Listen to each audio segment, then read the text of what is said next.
Hey, everybody there. Welcome to the DA Wrestling Podcast here. This is the Friday Night Smackdown edition review. What the fuck is wrong with you? Sort of the slight hiatus. Monday, yours truly, Uncle AP here, was sick. Unfortunately, guys, could not get through it. Had the chills, very bad flu. Boom. Anyway. Should have played your Jordan flu game.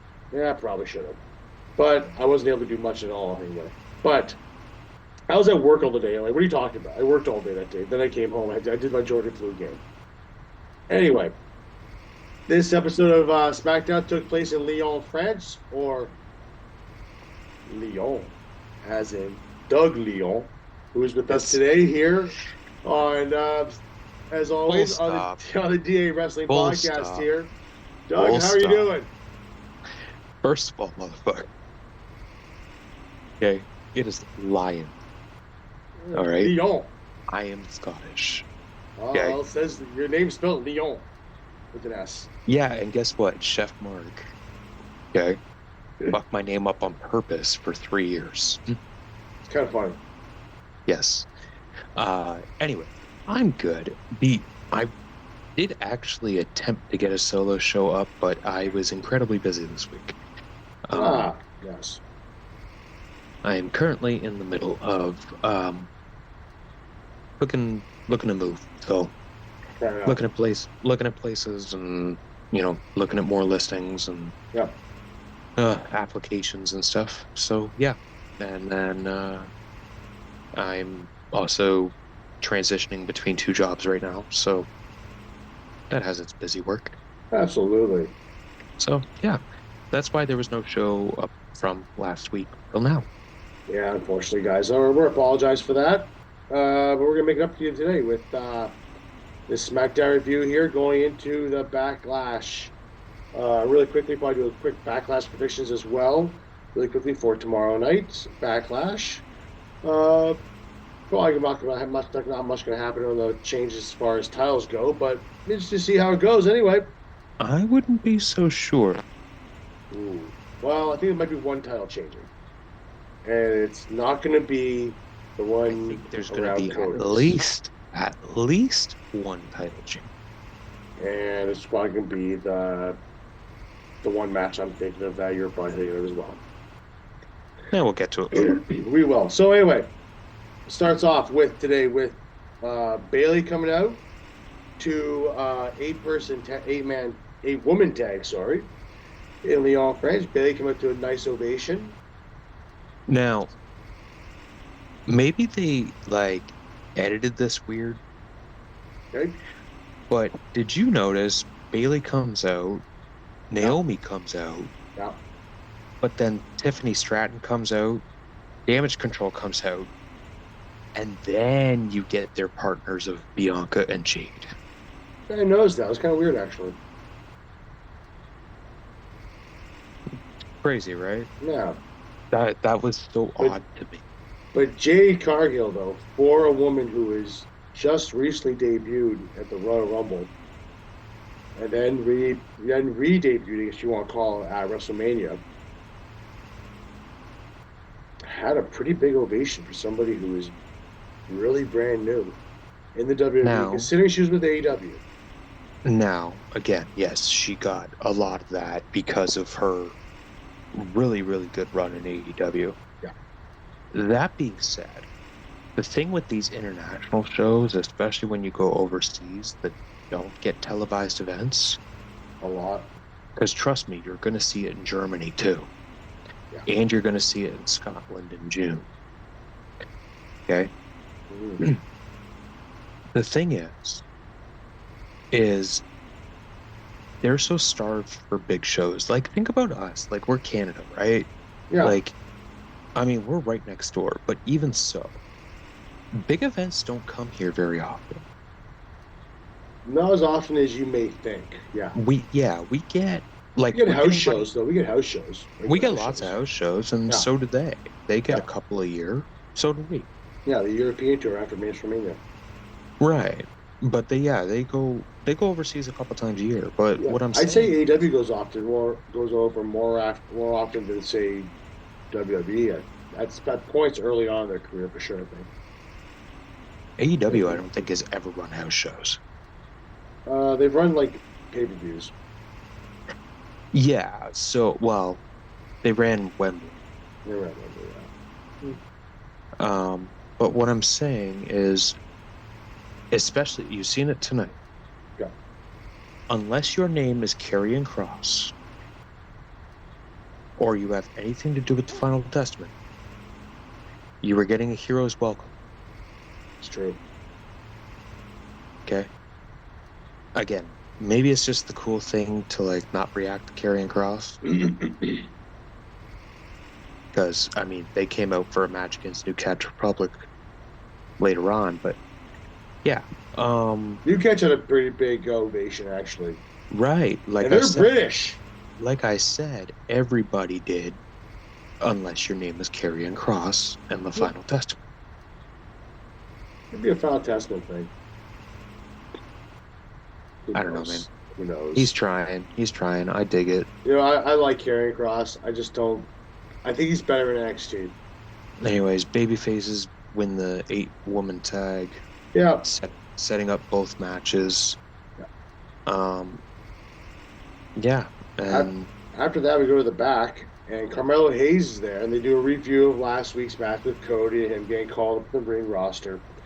And Hayes is there talking to Nick Aldis, and suggests he's going to be the King of the Ring.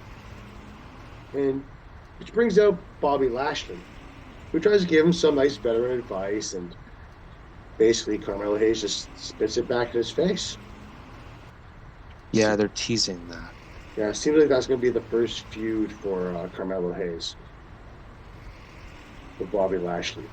I don't know if that's going to be a good idea or not, but... Well, see, look. First of all, Bobby Lashley's age is deceiving. Okay. I know. The man's nearly 50. Yeah. Looks better than most 50-year-olds. And with the size... Yeah. He moves better than some light heavyweights. He's better than most 20-year-olds. Like, I mean, the dude is a genetic freak. And for him to still move that quick at his age... Yeah. Him and Mello are going to fucking tear it down. He's not even gassed after like 20 minutes. No. Like it's ridiculous. I mean, if you ever watched his... If you ever watch his... Sheamus, him and Sheamus's Brave Change workout, where he puts Sheamus through like one of his like, I guess easy workouts. I guess just want to call it an easy workout. Didn't look that easy. I watched it. Didn't look very easy at all. Keep in mind, Bobby Lashley's a military man. That's true. He's disciplined. He's very routine oriented. So that being said, he's been working out since he was like a fucking kid. Yeah, that's true. And he was blessed with good genetics where he got as big as he is. Oh, I'm sure there's some things that had coming came into play. Trust me on that one. Oh, there's no about it. I guarantee you, there's some things that came into play. I guarantee you it was probably a cycle or two, but that was it. Wasn't much else. Even so, he's managed to maintain it over the years. Oh, yeah. Absolutely. I mean, you can maintain it as long as you just constantly work out. But, like, you can tell, too, his training has changed a lot over the years. It's no longer just... It's a lot of functional stuff. Mm-hmm. Kind of like I do nowadays, too. I do, like, a lot more... I can still do bodybuilding stuff and strength training stuff, but I do also do a lot more functional stuff nowadays, too. So it keeps your... Like, really keeps you limber. It keeps you limber. I should take some notes. You should. I'm telling you the longest time, but you don't listen.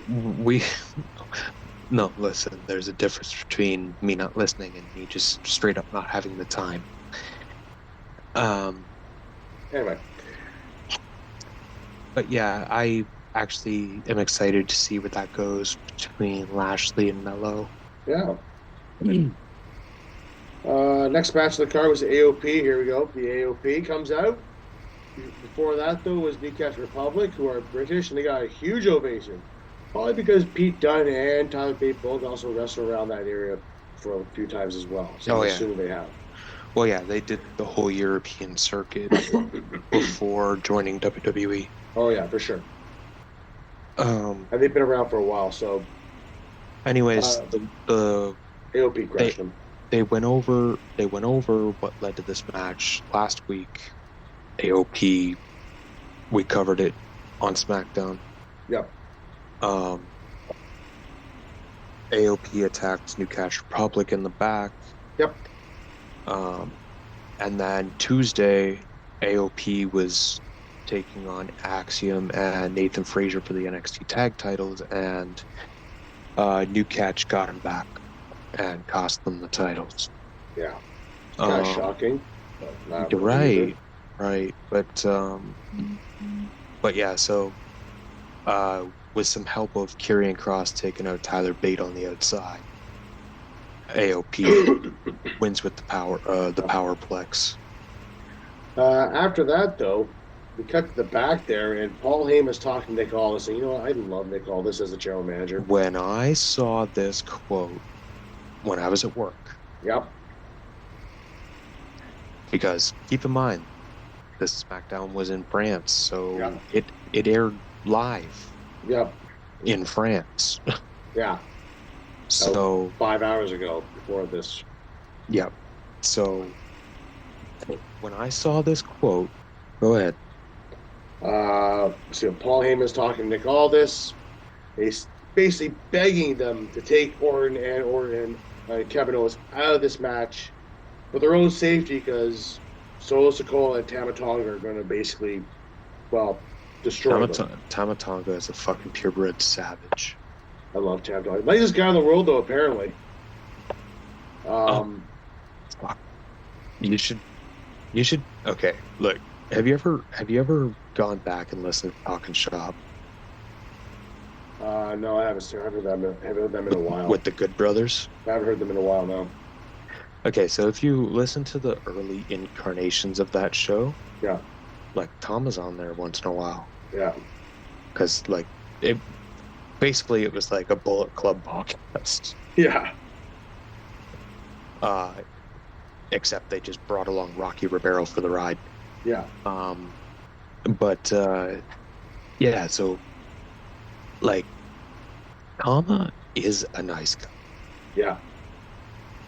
But the way he's being presented right now, I don't give a fuck if he's a nice guy outside the ring. This dude is a savage.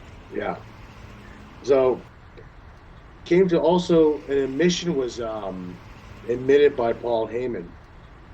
It looks like it slipped out. Yeah. By accident.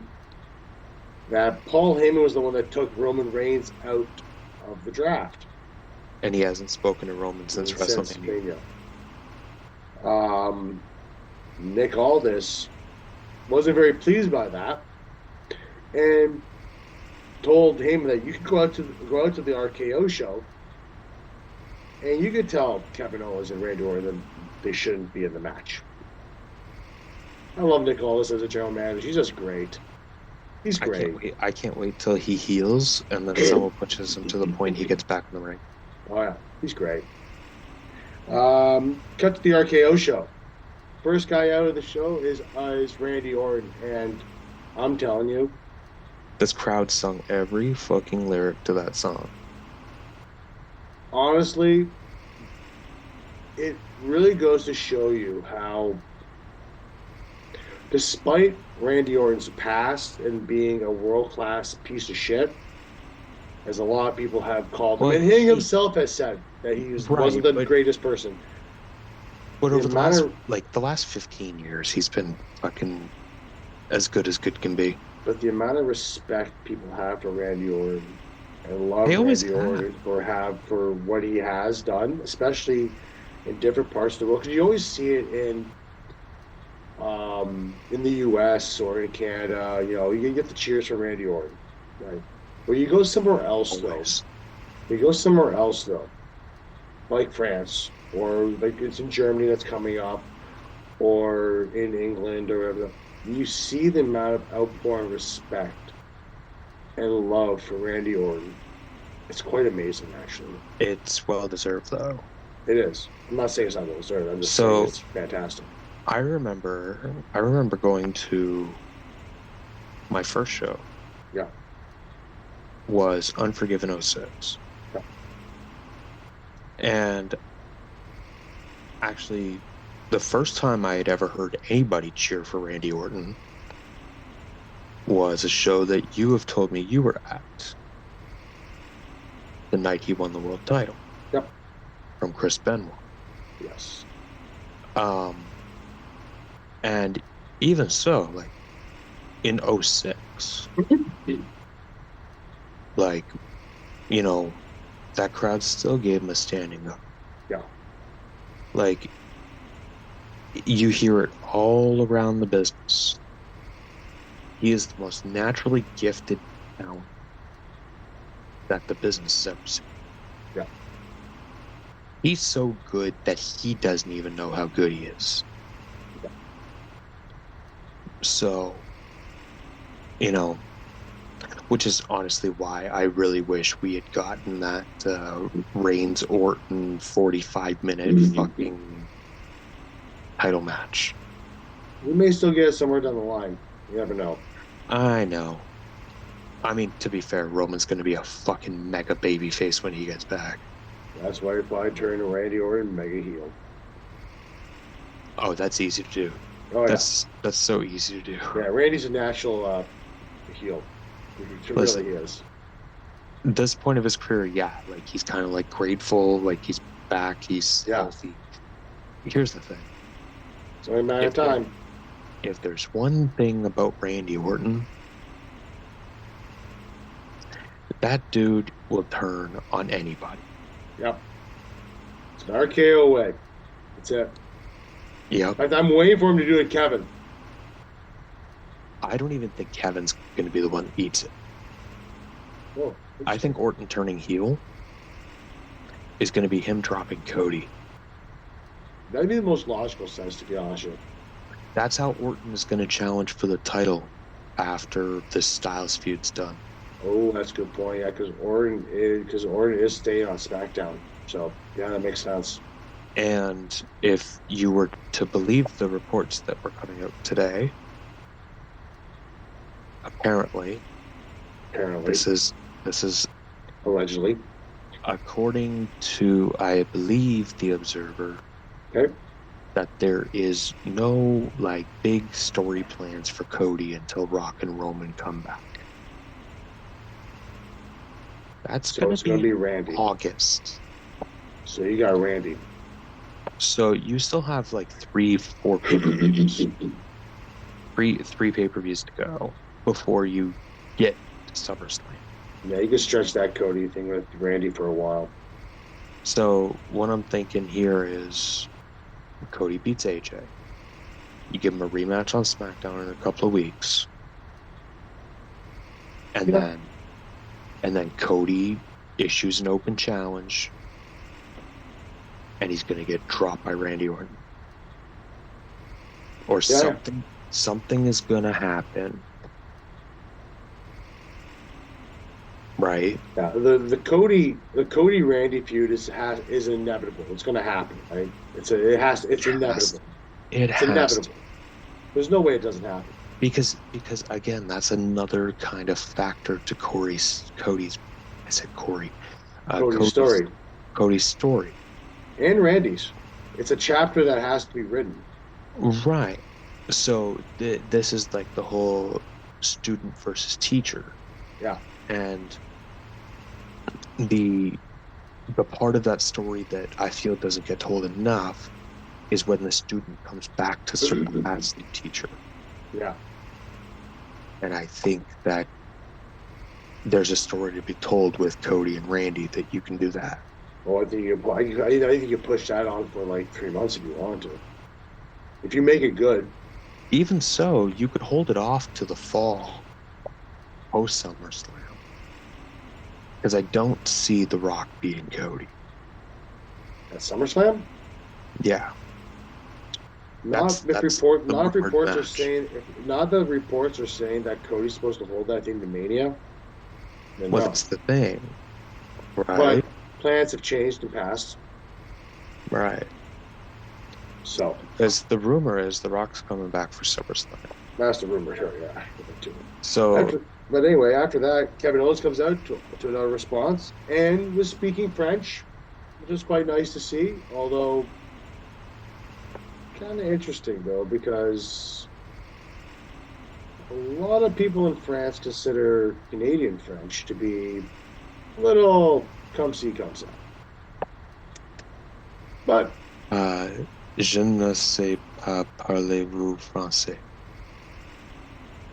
Means not a lot of people in French, Parisian French, or France in general consider Canadian French to be good French. I know, I've heard about it. Yeah. So, but he spoke, he enjoyed it. It was great to see, which led to a little talking with Randy Orton, how they wanted to, come on here and see the amazing crowd and awesome, which brought out Paul Heyman, who basically said he respects these guys, loves the guys. There was competition with Roman, and he had to do what he had to do, and he respected that. Oh, you missed my favorite part where Owens invites Heyman into the ring and then turns to Randy and says that doesn't mean you can drop him with an RKO right away. Oh, that's right. I forgot that part. And Orton, with his unintentional comedic timing, I know this one was on purpose, but he said, I'm kind of an out-of-nowhere guy. Yeah. There were some good little one-liners by Orton during this segment. Yeah, one of my favorite ones is when Orton leaned over to say something about an a-hole, and then everybody starts calling Paul Heyman an asshole. And Kevin Owens just pops up going, see, I was telling the truth. He was telling Orton, because I guess Orton doesn't understand the French language. Yeah. That they were saying that he's right. Yeah. But as they go to respond after Heyman, which by the way, we got another "We Want Roman" chant. We did. Also before that though, before we go farther.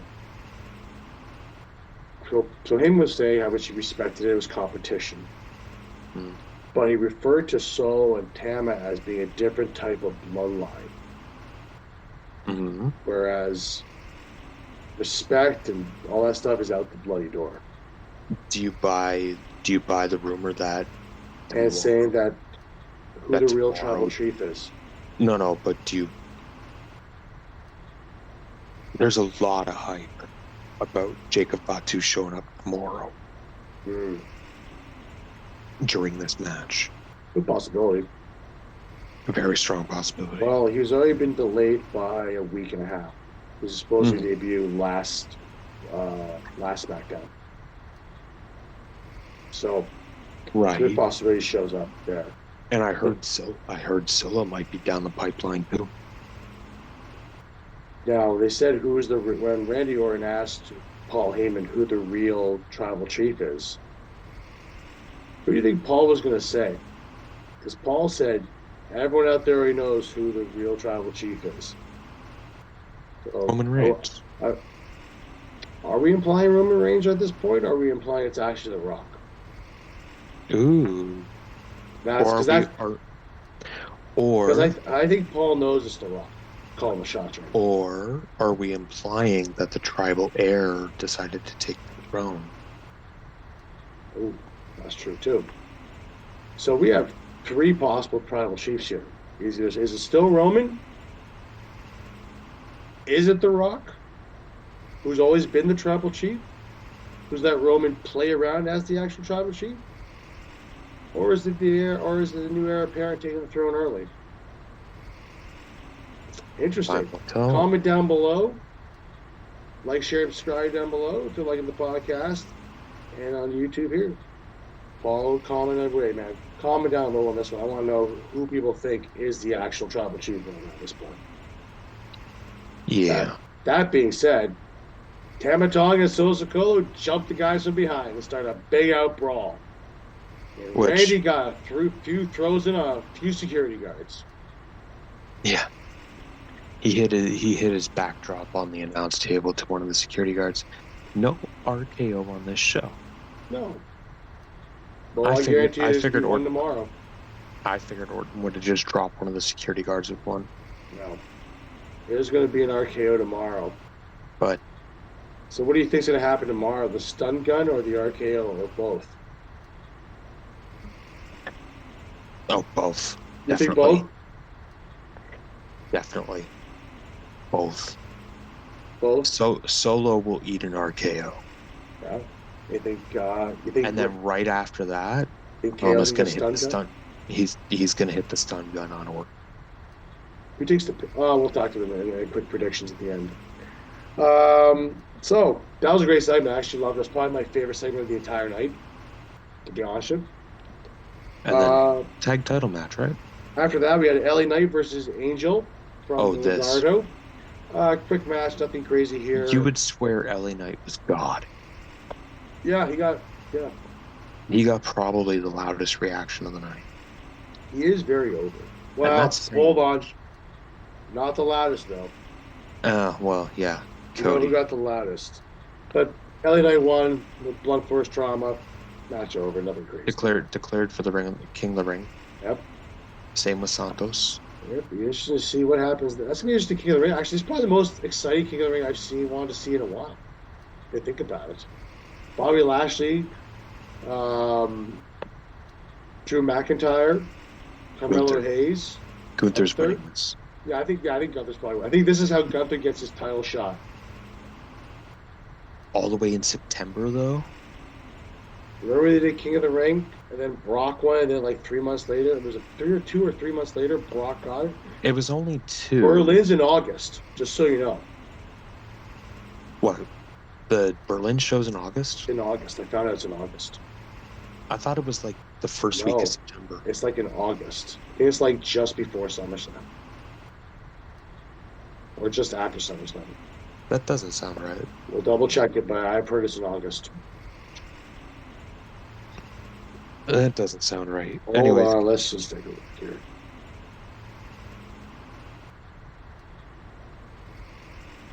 August 31st. Okay. Like I said, I thought it was the first week of September, so I was only off by a couple days. Yeah, whatever. But, so that'd be interesting. I think, who is your early prediction for King of the Ring?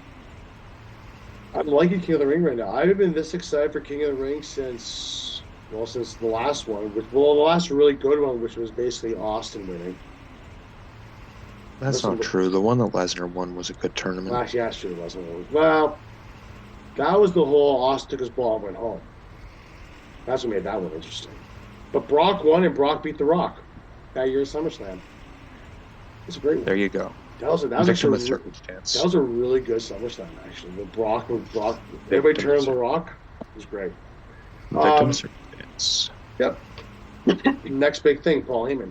But anyway, right now, considering who's there, it's probably going to be Gunther. But I wouldn't be surprised if Drew wins. I think Punk's going to screw him. This is turning into the greatest storyline, I swear, in WWE for a while. I swear to God. This is going to be a fucking blood feud before they even get to the ring. When you think about it right now, not to get off topic here, but as much as I know how much you don't really like CM Punk that much, when you think about some of the best feuds of the past 3 years, CM Punk's been involved in probably 2 of them right now. The MJF one, and then CM Punk and Drew McIntyre right now is probably one of the best feuds. And like when he gets back, it's going to be even better. When you think about it. I'm not going to discredit what he did, what he does, who he is as a storyteller. The thing is, the only thing I ever really didn't like was all the fucking bullshit that seems to follow him. Yeah, and that's fine. Bullshit follows a lot of people. That's true, but I mean, and again, I guess a little bit off topic, but did you see Kenny Omega get attacked? I did. And I'll be honest with you, the way Dynamite's been going, I've been thinking of all the other people that I might I think I or we might bring back the AEW Dynamite review. The way WWE is going right now, we might do that. Depends on Doug. It might be a solo to start or a solo one just to see how things fare out. But I'm kind of liking where AEW is going right now with this whole thing, especially with Kenny coming back in Winnipeg. I'll tell you what. Watch Dynamite. Yeah. And if I just happen to not be busy that night, yeah, then I'll jump in. Yeah, why not? That's fair. That's fair. Anyway, after that, you can be our AEW guy. Yeah. After that, Street Profits versus A-Town Down. Short match, A-Town Down won. I really wish they did this more with the Street Profits. I don't like A-Town Down. I just can't. I can't even get behind him as a heel group. I just don't like the characters in general. What do you think that Austin Theory would be better served as a generic babyface? I think Austin Theory would be better off in AEW. The thing is, the dude's only like 25. I know. He has so much room to grow. I know. I just don't think. I think right now, you know what I think? Put him back in NXT. Let him build a really interesting character. I wouldn't even do that. I think Austin Theory would benefit from going away for 6 months. That's true. And then coming back repackaged. Yeah, I don't like the A-Town stuff. A little bit more of a serious presentation. Yeah, not much of a joker. Too much joking, not enough. Right. Yeah. And give him a mouthpiece if you have to. To be honest, nobody took Edge and Christian seriously till they started being a little more serious. Well, that's it, right? Right. At the end of the day, yes, we love our comedy and pro wrestling, but the thing is, goofy heel, I've seen it 100 times. Yeah. I'll never get behind goofy heel. Yeah, it's just goofy. And that's the thing. It's not even that I don't like heels, because if you can kick someone's ass, I'll probably get behind you. Like, Drew McIntyre's a kind of a goofy, funny heel right now, but he can kick the shit out of you. Well, that's the thing. He's like this right now because he's delusional. Yeah, you gotta love this character right now. He's doing the best work of his career right now. We're getting off topic. Anyways, well, no, not really. It all kind of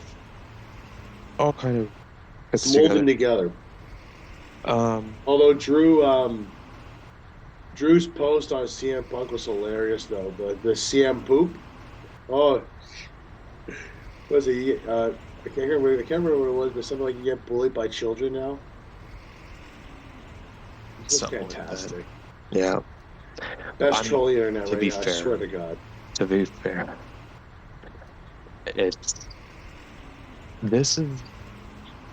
I hope Punk is close.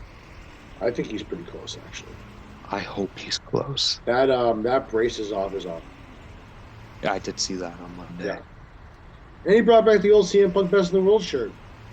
He did. Never did get me one of those. We didn't even know each other when those were out. No, I never did. I wanted the other one. Oh, I thought you said you never did get me one. I was like, what the fuck are you talking about? It's not about myself. Get me. Okay. But anyways, that brings us to the main event segment. And biggest ovation of the night went to Cody Rhodes. Yes. If he's not the most over guy right now in that company, other than the man who is not there, Roman Reigns, who else is? Seth. I think Seth would be like a close second. I'd say right now it's probably 1A and 1B is Cody Roman, then probably Seth. I don't even think Cody's a 1B. Cody's a 2. Really? Actually, considering they're still we want Roman, yeah. The equity. Here's the thing. the equity that remains because of that dominant reign. Yeah. From Roman. It'll last a while. That completely changed the entire trajectory of his story, his career, his legacy in wrestling. Okay. Quick question for you then, before we continue with this. What? So, Roman Reigns, music hits, huge ovation, right? Mm. Stone Cold Steve Austin doesn't come back. Doesn't wrestle for years. Comes back at WrestleMania a couple of years ago. Easily the biggest ovation the entire weekend. Twice. Do you think, my question for that is now, it's the same way I said that. Now, let's say we never see Roman again. Mm-hmm. Let's say 10 years from now, Roman comes back. Just for like a one-off match. Kind of like an Austin.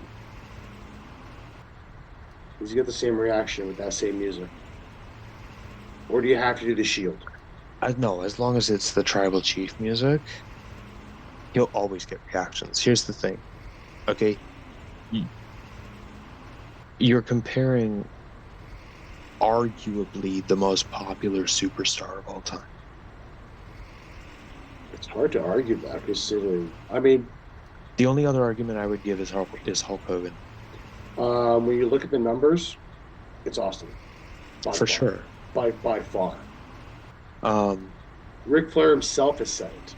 You're comparing that to in a much hotter time period. Yeah. Where more people were watching. A lot of people were watching that WrestleMania a couple of years ago, and Austin still blew the roof off everything. I mean, mind you, it was in Texas. That's the thing. Like, he had home field advantage. Right? Oh, man. I've seen Austin come into any place, and it still gets blown off the rooftop, man. Oh, yeah. Like, there's spots. Like, he comes out. Like, as long as you got a good crowd. Right? Here's the thing, okay? With Roman, he went from... If I could use the cliche of Cody, he went from undesirable to undeniable. Nobody wanted Roman to be anywhere near the top. Even after he fought leukemia and came back. I'm talking from a fan standpoint, not a company standpoint. Yeah. Even after he fought cancer and came back. Yeah, they used that for a little bit too, and it didn't really work that well. Well, the luster of that wore off before he even got to WrestleMania. Well, he got to the first WrestleMania, which he beat Drew in New York. Yeah. Then the whole year, then the pandemic happened. Yeah, I know. And then, he didn't know that the entire time. Well, and that's the thing. Like, that's why, like, him winning it back in August of 2020 after relinquishing it in October of 2018. Yeah. Okay.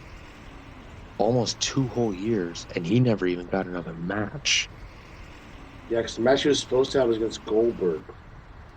Right, but because look, you can't skip the pandemic. You can't, because it's part of the lore.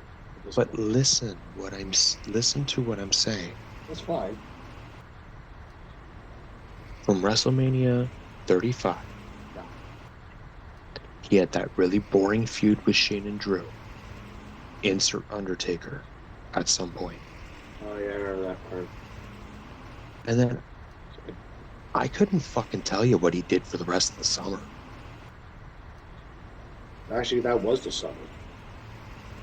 Well, maybe, but I couldn't even tell you. And then he had that really terrible feud with Corbin. Yeah, Corbin was the last one to beat him.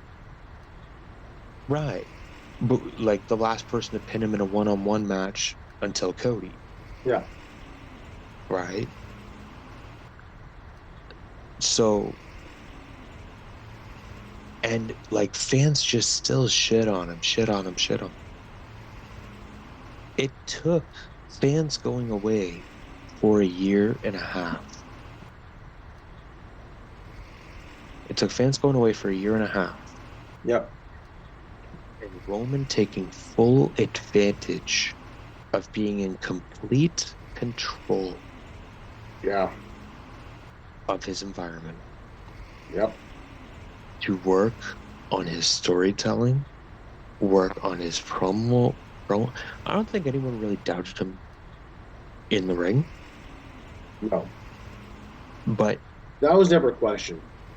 And he started building this story with his cousins.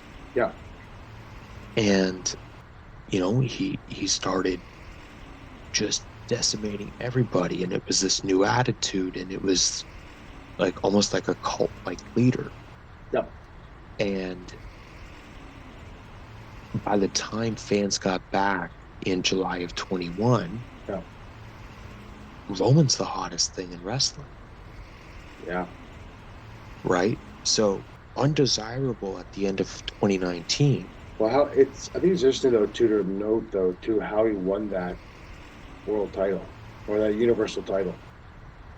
Yeah, he showed up mid-match. Showed up literally mid-match.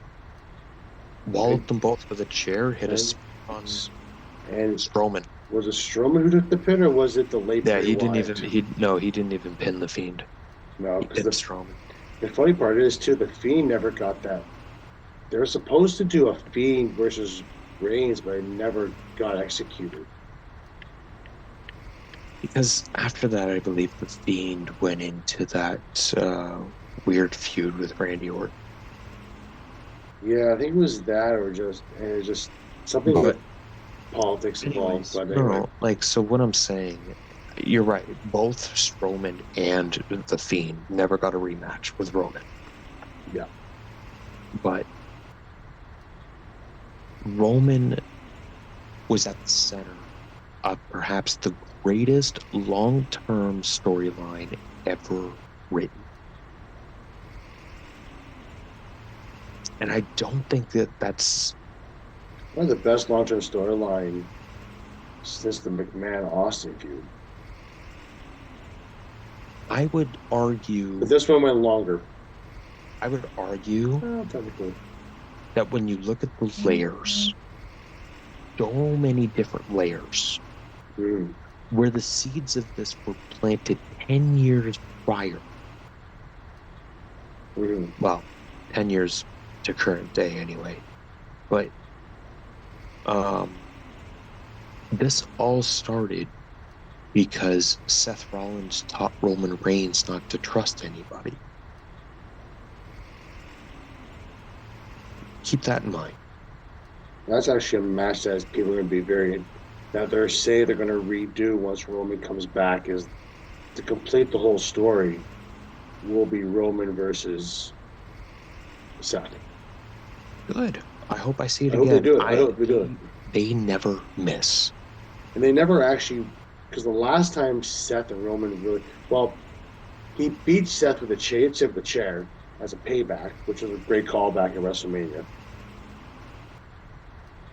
But they say they're going to have another match though, because that last one wasn't really a match. It was kind of just a beat down of Seth Rollins horribly.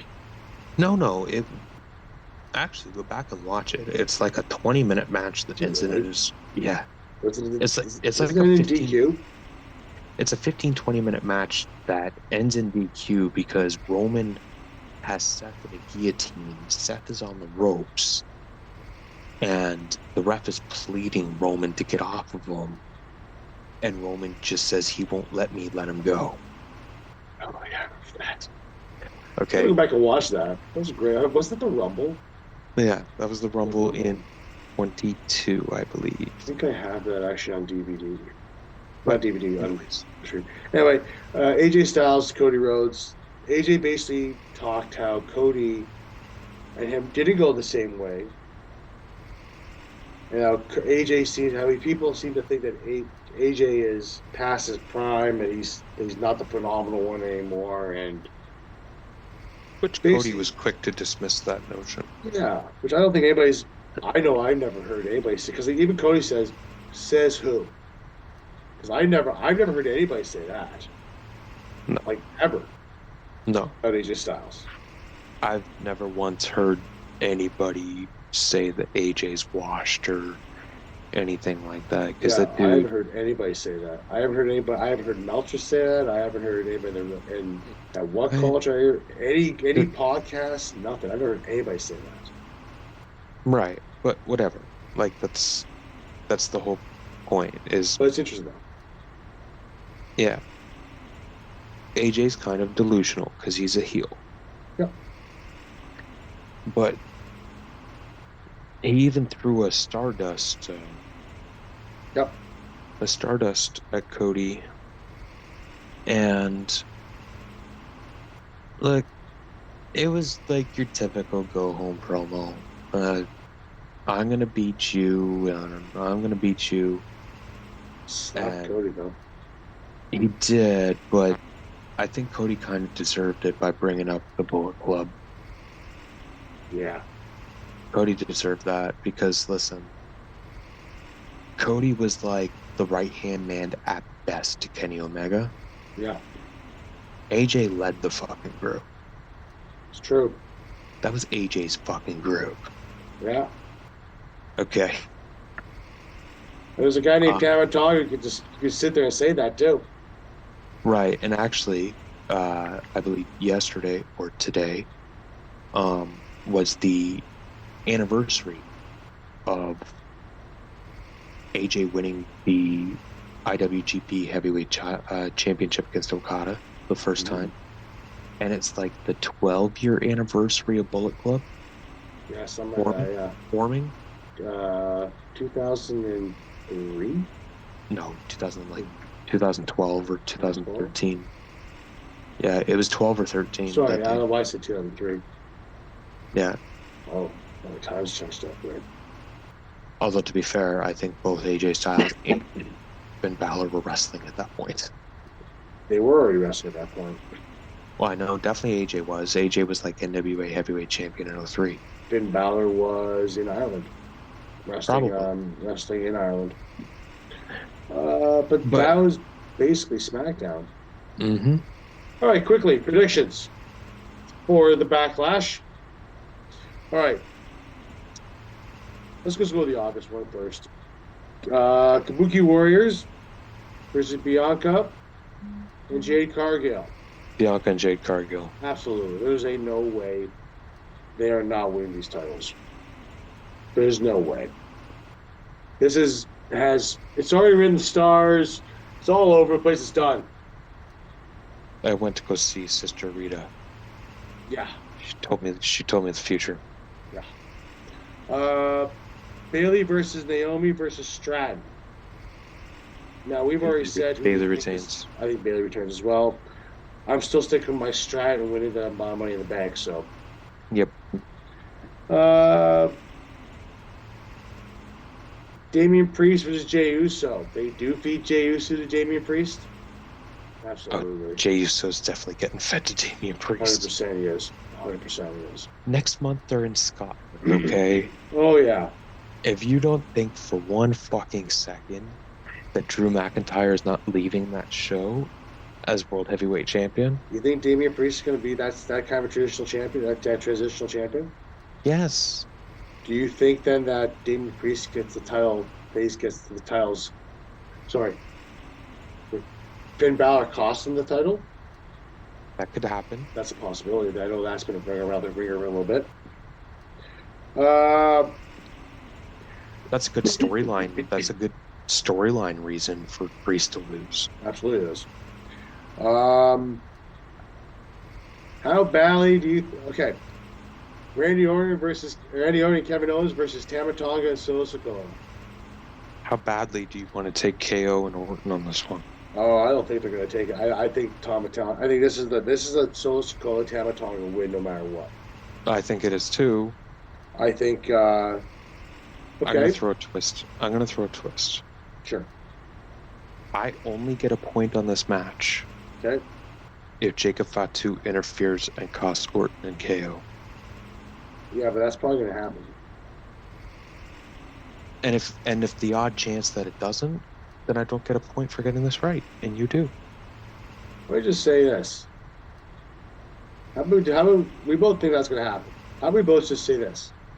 Over or under, how many RKOs and stun guns you see?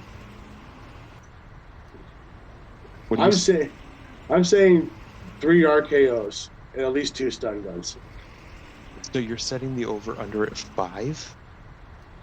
Actually, yeah. Actually, you know what?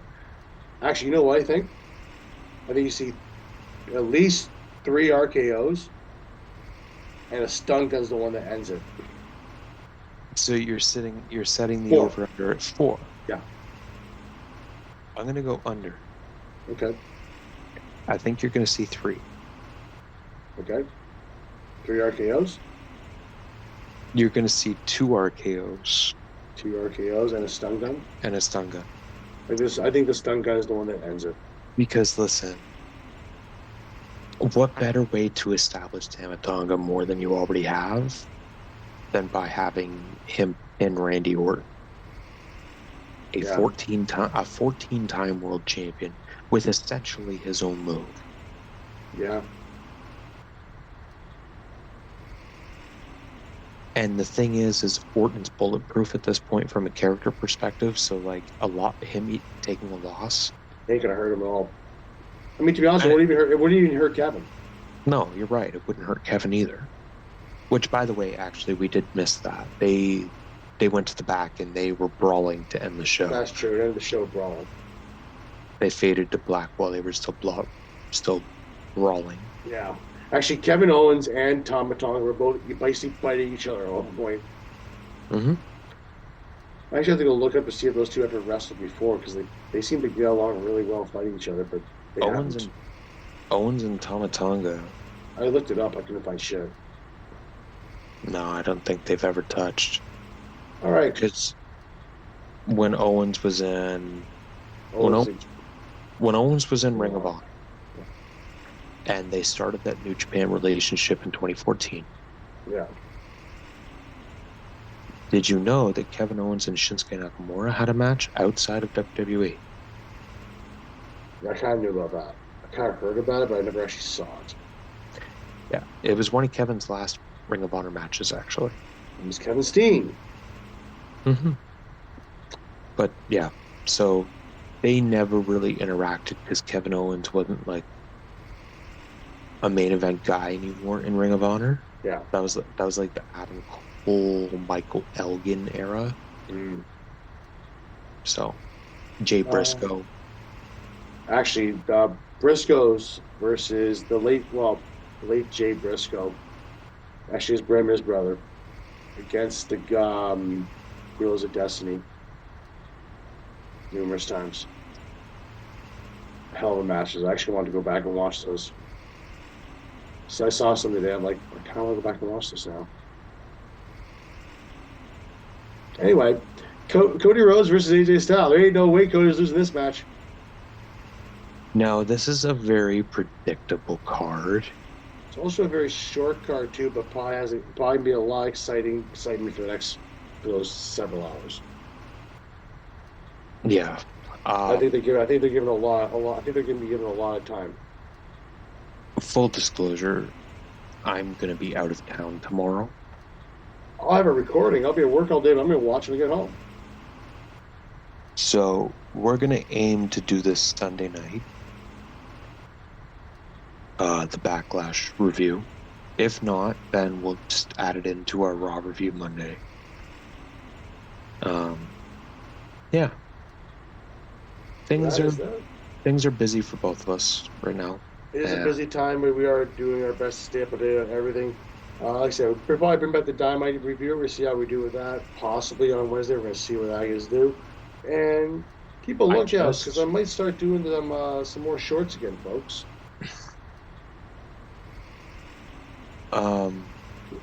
Before I let you go. Okay. Game 7 tomorrow night. Or by the time you guys hear this, it'll be tonight. Oh, speaking of which, Canucks beat the Nashville Predators tonight. They play the Oilers. Yeah, that's gonna be That's going to be a good series. Oh, that's going to be a bloody series. So, especially because I used to live in Vancouver. So I spent a lot of time there, so I got to see the Vancouver Edmonton Oiler rivalry, and it's not a fun time. It's going to be horrible. I mean, not horrible as like bad, but horrible as like it's going to be horrible because it's going to be a bloody blood fest. Because you sound way too excited for this. Oh, dude, I've seen the Oilers even when the Oilers stunk. People hate the Oilers in Vancouver. You know why? Do you want to know why? Because of Gretzky? No. Because the Oilers have been around for less time and have 5 Stanley Cups. And the Canucks have nothing. But like, Messier... That's their whole basis. Messier played for both. Yeah, it's different. They thought having the Moose would make him better. Anyways, back to the topic at hand. Back to the list one, yeah. I had a crazy thought today. Sure. Do you remember the run that the 2014 Los Angeles Kings went on? Yes. Do you also remember the run that the Washington Capitals went on? I'm talking about going down 3-0 in round 1. Coming all the way back to eliminate San Jose as an 8 seed, by the way. They've done that a couple times. And then just pretty much moonwalking their way to a title. Something tells me. Jonathan Quick. Something tells me if Toronto pulls this out tomorrow, I don't think anyone's stopping them. Especially since they've won the last 2 games without Austin Matthews. You know, what's the one thing in the NHL? That Leaf fans are delusional? No. Well, we all know that. They're about as delusional as Cowboy fans. Same with Charger fans. At least Cowboys fans have seen Super Bowls. At least we don't have expectations. No, but we've seen Super Bowls, though. But we don't have expectations. Yeah, you both have delusional owners. Yeah. But anyway, what's the one thing... Bettman hates Canadian teams succeeding? Well, that's a fact. So what is this thing I'm What's the one thing every hot NHL team needs to get them to the finals and to win a Stanley Cup? A goaltender? A very hot goaltender. And it looks like Joseph Woll may be the Joseph Woll is heating up the way Tim Thomas heated up, the way Braden Holtby heated up, the way Jonathan Quick heated up. Joseph Woll the last 2 games may as well look like fucking prime Dominic Hasek. If that's how he plays, and he heats up that way, did you see? They're not going to stop that team. They won't. Did you see some of those saves he made late in the 3rd period? Yeah. Jesus. Remember, Jonathan Quick played the heart like that. Won the Kings a Cup. Mm-hmm. Tim Anderson, Tim Thomas won the Bruins a Cup against the Canucks. That's got to be like the biggest disappointment of the powerhouse Canucks team that probably should have walked through Boston. Yeah, the President's Trophy cursed. Luongo's Canucks were cursed. I get it. I've heard it for years. No, I'm just saying though. Like that team. I was there for that. They should have walked through Boston. I know. So if you have if Joseph Woll is what's hilarious thinking he is right now. If they're thinking what he is right now, that's what he is. The Leafs will win the Cup, but listen, he's a rookie. Here's the funny thing. Boston, being a perennial Stanley Cup contender, a perennial playoff team, in the last 54 years, they've won 1 Stanley Cup. 1. I seen this the other day. Did they win 2? Did they win? No. They won 1 with Tim. They won Tim Thomas. Didn't they win 1 with Tuukka Rask as goalie? No. No, the other final they went to, they blew it on home ice. It was going to go to Game 7.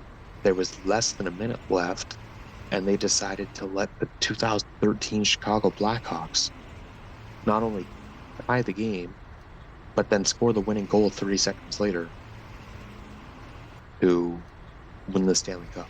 So, no, they didn't win one with Rask. Glad we could clear that up. Yeah, it's 2011.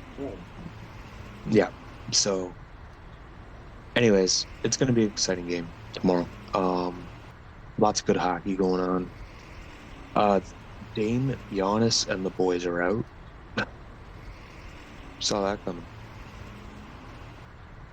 Well, Lillard's just fucking. Although, to be fair, both Dame and Giannis were hurt. Yeah, fair enough. Jays lost 9-3 to Washington. They sent down Barger. They sent down Barger and brought back up Lucas. Yeah, I don't know. This whole analytics shit. I saw a column from Ken Rosenthal today that they may actually be sellers at the deadline.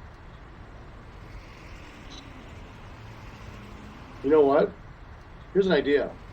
Get rid of Atkins now. Get rid of Schneider now. Put Malley in there and get somebody else. And get rid of this analytics shit. No. I think the two things that have ruined pro sports are betting and analytics.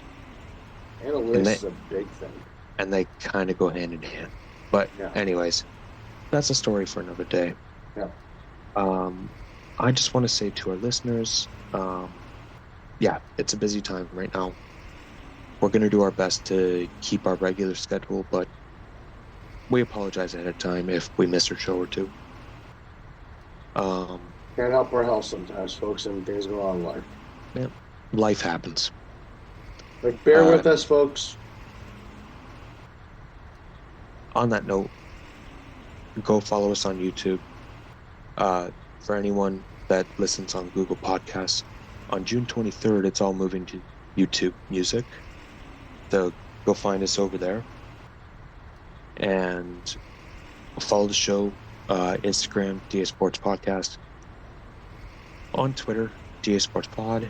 He is Aprisol1982 on Instagram, Andrew DA Sports on TikTok. I am DLines1991 on Twitter, and we'll catch you down the road. Aye, Captain.